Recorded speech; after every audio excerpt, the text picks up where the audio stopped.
मतदारसंघामध्ये आपण बघू शकता MH20BL 1462 ही गाडी काल परवा सुद्धा दहीगावडे बंद पडली होती आणि आता भुवनच्या थोडी पुढे बंद पडलेली आहेत। अशा अनेक खराब गाड्या आहेत ज्यांचं मेंटेनन्स करावं लागेल। खरं तर आताच मी डेपो मॅनेजर यांना फोन केला ना, त्यांना विनंती केली का नवीन दोन तीन गाड्या मुरबाड तालुक्यातल्या ग्रामीण भागामध्ये सुरू करा आणि त्यांनी सांगितलं का रस्ता सुद्धा खराब आहे, वाहन चालक आणि ड्रायव्हर वाहकांना त्रास होतो आहे। त्यामुळे माझी त्यांना विनंती आहे नवीन 1-2 गाडी इकडे चालू करा, नाही जुन्या गाड्या ज्या आहेत बंद करू नका, नवीन गाड्या इकडे लावल्या। बघू शकता इथं प्रवासी सुद्धा बसलेले आहेत बघा।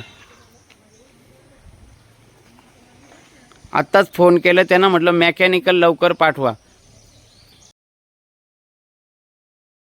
माझ्या मुरबाड विधानसभा मतदारसंघात माडस गावाकडे जाताना सकाळी मला भुवनपाड्यावर 1462 या क्रमांकाची गाडी दिसली।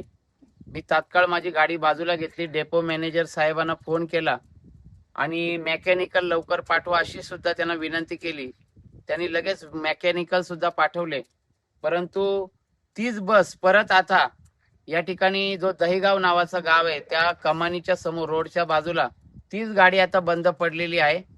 आणि मगाशीच मी व्हॉट्सअप ग्रुपला सुद्धा टाकलेला आहे आणि भरत दळवी युवा विकास मंच मुरबाड विधानसभा ठाणे जिल्हा एकता मंच यांच्या माध्यमातून माझी सरकारला विनंती आहे आणि डेपो महामंडळाला परिवहन विभागाला सुद्धा माझी नम्र विनंती आहे। माझ्या मुरबाड डेपोला अनेक जुन्या बस आहेत का ज्याचं काम मेकॅनिकल कामगारांना वारंवार करावं लागतं। तालुक्यातले काही रस्ते खराब असल्याचं कारण सांगून टायर पंक्चर होतात, गाडी स्टार्ट होत नाही, गाडीमध्ये वारंवार बिघाड होतो। अशा जुन्या बस मुरबाड डेपोला आहेत। तर माझी महाराष्ट्र सरकारला विनंती आहे आणि ठाणे प्रशासनाला माझी विनंती आहे माझ्या मंचच्या माध्यमातून का मुरबाड तालुक्यात आता नवीन 10 बस आलेले आहेत, तर तशाच ग्रामीण भागात मुरबाड तालुक्यातल्या ग्रामीण भागामध्ये सुद्धा आपण नवीन बस द्याव्यात। जुन्या बस ज्या आहेत त्या बंद करून नवीन बस द्याव्यात, म्हणजे प्रवाशांना उतरता येणार नाही, सुरळीत प्रवास होईल। अशा भंगार झालेल्या जुन्या बस जर दिल्या तर वाहक आणि चालकांना सुद्धा त्रास होईल आणि त्यामुळे माझी भरत दळवी युवा विकास मंच मुरबाड विधानसभा यांच्या वतीने नम्र विनंती आहे महाराष्ट्र शासनाला।